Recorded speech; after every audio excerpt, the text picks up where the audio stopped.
যখনই আমি শ্বশুরবাড়িতে থাকি সৃজা নিয়ম করে 2 বেলা আমার সাথে দেখা করতে আসে। আজকেও বিকেলে ফোন করে বলল, তুমি কি কিছু খাবে, আমি তোমাদের বাড়ি যাচ্ছি। তেমন কিছু আমি বলিনি, কিন্তু দেখো ও আমার একদম পছন্দের জিনিসগুলো নিয়ে এসেছে। এই বেকারির বিস্কুট খেতে আমি খুব ভালোবাসি, যেটা বিহারে পাওয়া যায় না। ছোটবেলায় এই বিস্কুটটাকে আমি বলতাম কানমোলা বিস্কুট। কেন বলতাম কে জানে? তার সাথে আছে এই প্যাটিস বিস্কুটটা, যেটা আমি খাওয়া তো অনেক দূরে থাক, আজ দেখছি অনেক দিন পর।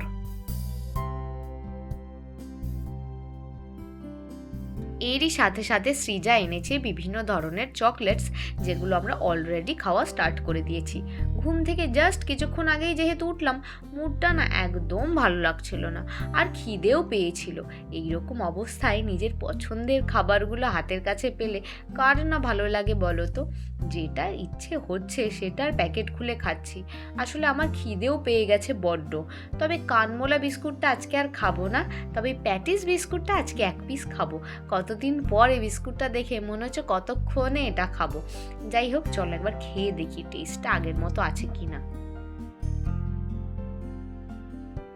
একদম খাস্তা বিস্কুটটা, তবে না একটু শক্ত লাগছে, তবে টেস্টটা কিন্তু সেই আগের মতোই আছে। টেস্টের কোনো পরিবর্তন হয়নি। Hi guys, good evening. কেমন আছো তোমরা সবাই? Welcome back to the channel. Welcome তোমাদের নতুন একটা ব্লগে। ঘড়িতে বাজছে এখন প্রায় 6টা মতো। একটুখানি রেডি হয়ে নিয়েছি, যাব হচ্ছে একটুখানি বাড়িতে। সৃজা এসেছে, তো আমি অপেক্ষা করছি আশিসের জন্য। আশিস গেছে না একটু বাজারে, ওর কটা দরকারি জিনিসপত্র আছে সেগুলো আনার জন্য। আমি ততক্ষণ একটুখানি রেডি হয়ে নিয়েছি, আর আজকে ডিনারটা করব ওই বাড়িতেই। তো চলো আস্তে আস্তে ওই বাড়িতে যাওয়া যাক, আর সমস্ত কিছুই তোমাদের সাথে শেয়ার করব।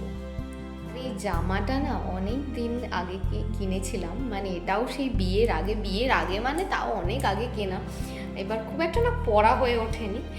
তো এখন আমি এদিক ওদিক যেতে এই সমস্ত জামাগুলো পরে ফেলি, না হলে না এইগুলো শেষমেশ আর কোনোদিন পরাই হবে না, ঘরে পরেই নষ্ট হবে। মাঝে মাঝে ভালোও লাগে, কিন্তু এত জমকালো জিনিস না আমি চট করে পরি না। কেনার সময় হয়তো হুজুকে পরে কিনে নিয়েছিলাম। যাই হোক, রেডি হয়ে গেছি, এখন ওয়েট করছি আশিসের জন্য। আশিস আসলেই বেরিয়ে যাব। 3জন মিলে স্কুটিতে করে চলে এসেছি আমাদের বাড়িতে। তবে মাকে দেখতে পাচ্ছি না, কারণ মা ব্যস্ত আছে রান্না করতে। আশিস এখানে দাদা সৃজা ওদের সাথে গল্প করুক।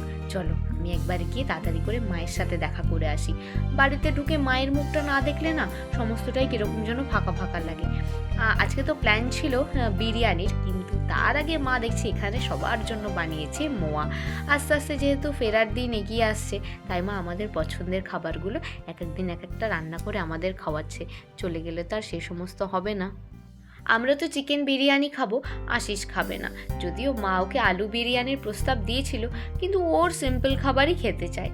বিরিয়ানির জন্য আলু অলরেডি এখানে বয়েল করা হয়ে গেছে, চলছে এখন বেরেস্তার জন্য পেঁয়াজ কাটা। একা হাতে মা সমস্তটা করছে, আমি একটু হেল্প করতে চাইলাম, কিন্তু মা বলল চুপ করে গিয়ে বস এক জায়গায়।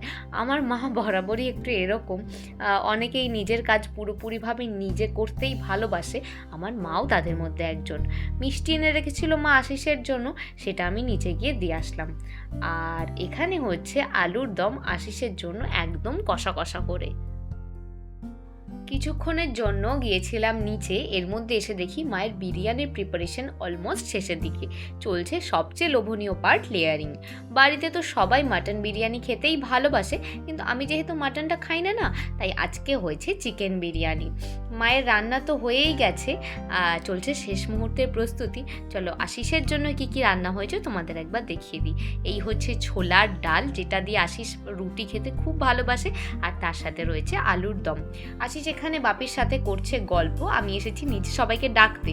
যেহেতু রান্না হয়ে গেছে সবাই তাড়াতাড়ি করে খেয়ে নেবে। তবে গল্প নয়, এ হচ্ছে আলোচনা, যেমন আলোচনা ওদের সবসময় চলতেই থাকে। যাই হোক, চলো রাত অনেক হলো, সবাইকে এবার আস্তে আস্তে খেতে দিয়ে দিই। বিরিয়ানি এদিকে বসে গেছে দমে, ব্যাস আর 10 থেকে 15 মিনিট ওরা নিচ থেকে আস্তে আস্তে বিরিয়ানি এখানে একদম রেডি হয়ে যাবে। গরমাগরম বিরিয়ানি একদম চলে এসেছে, এদিকে সবাই খেতেও বসে গেছে। বাপি যেহেতু নিচে বসেই খায়, তাই বাপির খাবারটা নিচে দিয়ে আসবো। মা আশিসের খাবারটা গুছিয়ে দিয়েছে, ওর হচ্ছে রুটি, ছোলার ডাল, আলুর দম, আর তার সাথে আছে মিষ্টি। আর এইবার হচ্ছে আমাদের মেন জিনিস খোলা। খোলা মাত্রই কি ভালো গন্ধ বেরোলো, পুরো ঘরটা না বিরিয়ানির গন্ধে পুরো করছে। যত মিক্স করছি তত একেবারে গন্ধ চারদিকে ছড়িয়ে পড়ছে। তবে চলো, ওদের আর বেশিক্ষণ লেট করাবো না, চটপট ওদের বিরিয়ানিটা সার্ভ করে দিই। কারণ যেহেতু আজকে বিরিয়ানি হয়েছে, আমারও না খিদেটা একটু বেশিই পেয়ে গেছে।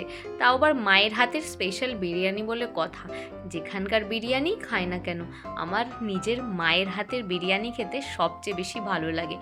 দাদাকে তো দিয়ে দিয়েছি, এবার দিচ্ছি সৃজাকে। সৃজা আবার বিরিয়ানির সাথে একটুখানি থামস আপ নিয়েও বসেছে, মানে ও সবসময় একদম গুছিয়ে পরিপাটি করে বসে।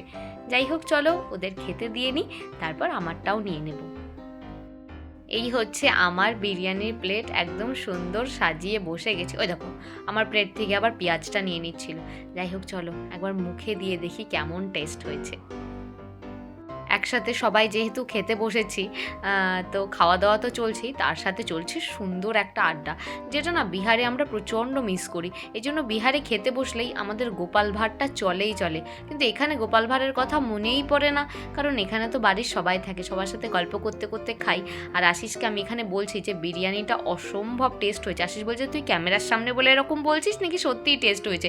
আমি বলছি, হাতটা না আমার মানে এইরকমই থাকছে, এখান থেকে আর বিরিয়ানির দিকে আমার হাত যাচ্ছে না। যাই হোক, খাওয়া দাওয়া হয়ে গেছে, রাত অনেকটাই হলো, সবাইকে বাই বাই করে দিচ্ছি, আর তার সাথে আশিসকেও করে দিচ্ছি। আশিস বলছে, তোর বাই বাই আমি মানি না, চলো এবার বাড়ির দিকে যাওয়া যাক। আজকে হচ্ছে নেক্সট ডে, যাচ্ছি আমরা একটুখানি কলকাতা। আর গাড়িতে সবার অবস্থাগুলো একবার দেখো, যেহেতু দুপুরবেলা খাওয়া দাওয়া করেই আমরা বেরিয়েছিলাম, তো সবাই ঘুমিয়ে গেছে, আমিও একটুখানি ঘুমাচ্ছিলাম, মিথ্যে কথা বলবো না। রাজুর ঘুমের কায়দাটা শুধু একবার দেখো, দেখলে একদম হাসিতে পেট ধরে যাবে। এখনও রাজু ঘুমাচ্ছে, যদিও আশিস উঠে পড়েছে। আসলে রাস্তায় আজকে প্রচণ্ড জ্যাম, আমাদের বাড়ি থেকে কলকাতা যেতে মিনিমাম 2.5 ঘন্টা লাগে খুব বেশি হলে, কিন্তু আজকে প্রায় 3 ঘন্টার ওপরে লেগে গেছে। একটা বিশেষ কারণে আজকে কলকাতায় আসা, সেই কারণটা আমাদের মিটে গেছে। তবে আজকে রাত অনেকটা হয়েছে, আজকে বাড়ি ফিরবো না, এখান থেকে যাচ্ছি সোজা মাম্পিদির বাড়ি। আজকে মাম্পিদির বাড়িতে যাওয়ার ইনিশিয়ালি তো কোনো প্ল্যান আমাদের ছিল না, তবে ছুটিতে যখন সমুদ্রগড়ে এসেছিলাম ঠিক করে রেখেছিলাম যে একদিন মাম্পিদির বাড়ি তো অবশ্যই যাব, কারণ মাম্পিদি তার নতুন ফ্ল্যাটে গেছে, যার গৃহপ্রবেশ কিছুদিন আগেই হয়েছে। আমি যেহেতু বিহারে ছিলাম, আমি বাদে প্রায় আমাদের ফ্যামিলি মেম্বার সবাই সেখানে গেছিলো, আর খুব সুন্দর মাম্পিদির ফ্ল্যাটটা আমি ফটোতে দেখেছি। তো অন্য একদিন যাওয়ারই প্ল্যান ছিল, বেশ মানে মাম্পিদির বাড়ি যাব বলেই বেরোবো এরকম একটা প্ল্যান ছিল, কিন্তু যেহেতু আজকে একটা কাজে এসেছিলাম আর অনেকটা লেটও হয়ে গেছে, মাম্পিদিও ফোন করলো যে আজকে আর বাড়ি যেতে হবে না, আজকে তাহলে একবারে ঘুরে যা। সামনেই যেহেতু কালী পুজো, আর হয়তো আসা হবে না, কারণ কালী পুজোর কিছুদিন পরেই আমাদের আবার বিহারে ব্যাক করতে হবে, তাই ভাবলাম একবারে মাম্পিদির বাড়ি আজকে ঘুরেই যাই। সামনেই যেহেতু কালী পুজো, আর কালী পুজো মানেই আলোর উৎসব, পুরো কলকাতা শহর এত সুন্দরভাবে আলোতে সেজে উঠেছে। খুব সত্যি কথা বলতে, কলকাতা শহরকে এত সুন্দর করে সেজে উঠতে এই প্রথমবার নিজের চোখে দেখলাম। এর আগে ফটোতে তো অনেকবারই দেখেছি। এত সুন্দর রাস্তা দেখতে দেখতে প্রায় 2 ঘন্টার সফর আমাদের করতে হলো, যেখানে আমরা ছিলাম সেখান থেকে মাম্পিদির বাড়ি আসতে। ফাইনালি পৌঁছে গেছি ওদের সোসাইটিতে। প্রসেনদা চলে এসেছে আমাদের নিতে, কারণ যেহেতু প্রথমবার আমরা আসছি। এই হচ্ছে মাম্পিদির নতুন ফ্ল্যাট, চলো আগে যাই। চলে এসেছি মাম্পিদির নতুন ফ্ল্যাটে, আর ফ্রেশও হয়ে গেছি। রাত এখন প্রায় 11:30 মতো, ওরাও আমাদের জন্য না খেয়েই অপেক্ষা করছিল। আর মাম্পিদি এখানে যে কত কিছু রান্না করেছে তার ঠিক নেই। মাম্পিদি এখানে আমাদের ডিনারটা রেডি করছে, আর এই হচ্ছে মাম্পিদির নতুন ফ্ল্যাটের নতুন কিচেন। এত সুন্দর করে গোছানো, আর প্রত্যেকটা জিনিস প্রসেনদা একদম নিজের মনের মতো করে সাজিয়েছে। ঘরে যা যা দেখতে পাচ্ছ প্রত্যেকটা জিনিসই নতুন, এমনকি এই ফ্রিজটাও নতুন। যেহেতু নতুন ফ্ল্যাট, সমস্ত ইলেকট্রনিক্সের জিনিসপত্র বা ফার্নিচার সমস্তই নতুন। যাই হোক, রাত অনেকটাই হলো, কালকে তোমাদের পারলে সমস্তটা ঘুরে দেখাবো যে ওর ফ্ল্যাটটা কেমন হয়েছে। আমি নিজেই এখনও দেখিনি। বাবার যেহেতু আজকে একাদশী, আমাদের সাথে তো বাবাও এসছে। বাবা আজকে খাবার খাবে না, বাবা খাবে ফল, তো বাবার জন্য আমি ফলটা কেটে দিচ্ছি। আর মাম্পিতে এখানে আশিস জিজ্ঞেস করছে কি আমরা এই যে এসেছি তোমার কেমন লাগছে, বলছে হ্যাঁ খুব ভালো লাগছে। যাই হোক, চলো আমাদের খাবারগুলো গুছিয়ে দিক, তারপর আগে খেয়ে নিই, তারপর এখনও তো মেন যে মানুষ তার সাথেই দেখা করা হয়নি। ও আমাদের অপেক্ষা করতে করতে এক প্রকার ঘুমিয়ে পড়েছে। অপেক্ষা ঠিক বলবো না, ওর মা না ওর কাছে একটা সাসপেন্স রেখেছিল। ও বুঝতে পারছিল, যেহেতু আমি মাম্পিদির সাথে ফোনে কথা বলছিলাম যে আমি আসছি বা কিছু, ও বারবার ওর মাকে জিজ্ঞেস করছিল যে মা কে আসবে কে আসবে, কিন্তু ওর মা কিছুতেই বলেনি কি আমি আসছি। মানে ও কিছুতেই এক্সপেক্টই করতে পারবে না যে এত রাতে হট করে আমি কোথা থেকে চলে আসলাম, কারণ বিহার থেকে আসার পর এত দিন হয়ে গেছে ওর সাথে আমার কিন্তু এখনও একবারও দেখা হয়নি। ডিনারে আজকে প্রচুর কিছু আয়োজন করেছিল মাম্পিদি। প্রসেনদা আর আশিস যেহেতু দুজনাই ভেজিটেরিয়ান, প্রসেনদা আধা ভেজিটেরিয়ান, আশিস তো পুরোপুরি, ওদের জন্য ছানার ডালনা, ডাল, বাঁধাকপি, ফুলকপির বড়া সমস্ত কিছু ছিল। আর আমাদের জন্য এই সমস্ত কিছু তো ছিলই, তার সাথে ছিল চিকেন। ছোটবেলার মতো দেখ কানটা লাল হয়ে গেছে, ওই পাশে পুজো ঘুমাচ্ছি না, ছোটবেলার মতো কানটা স্বপ্নই হচ্ছে।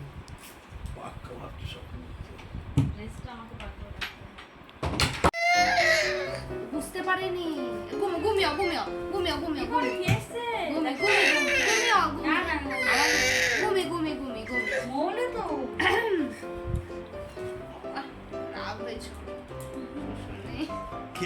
দেখ একবার ঘুম থেকে তুলে তখন কতবার করে জিজ্ঞেস করেছো মামা ফোনে কে, রাত যেহেতু অনেকটাই হয়েছে, ও আসলে একটুখানি ঘুমিয়ে পড়েছে। কাঁচা ঘুম থেকে তোলা হচ্ছে তো, তাই বারবারও রেগে যাচ্ছে। তারপরেও রাগের একটা কারণ হলো যে ও এতবার করে তখন ওর মাকে জিজ্ঞেস করেছিল যে মাম্মাম ফোনে কে কে আমাদের বাড়ি আসছে, কিন্তু ওর মা কিছুতেই সত্যি কথা বলেনি। কেন ওকে সারপ্রাইজটা দেওয়া হলো, কেন যে মৌলে আসছে ওকে বলা হলো না, সেই একটা রাগও কিন্তু ওর আছে। যাই হোক, আজকে ও ঘুমাক, কালকে সকালে ওর সাথে কথা হবে।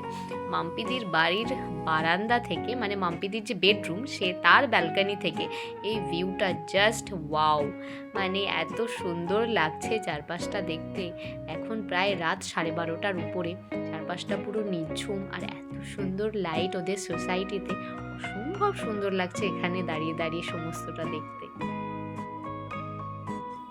কালকে রাতে তুমি গুনি হয়ে গেছি নে,